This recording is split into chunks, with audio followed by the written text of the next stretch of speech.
skutočnosti ten svet biznisový je podstatne ťažší a my si musíme vypočuť to, aké možno smery a vízie má top management. Častokrát sa stáva, že práve tie vízie môžu byť troška odtrhnuté od toho, čo je v tej dennej operatíve u ľudí, ktorí vo firme pracujú, taká tá pracovná realita.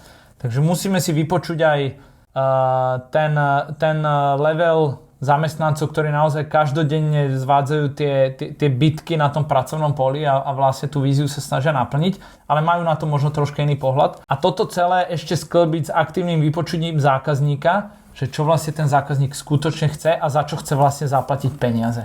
A toto sú také 3 levely aktívneho počúvania. Kde nám ešte pomáha vlastne to, že častokrát, ako si spomínal, tie oddelenia medzi sebou vedú nejaký boj. A my keď vypočujeme všetky tie oddelenia, tak dokážeme nájsť aj synergiu na tom, že vlastne všetci chcú splniť nejaké KPIčko alebo niečo, ale niekedy by stačila lepšia komunikácia medzi nimi a priniesť iba to, že si tam ten mediátor medzi týmito oddeleniami a nakoniec ich všetkých nasmeruješ do jedného riešenia. To je to, čo tam dosť často chýba, keď tí ľudia prirodzene spolupracujú už 10 rokov.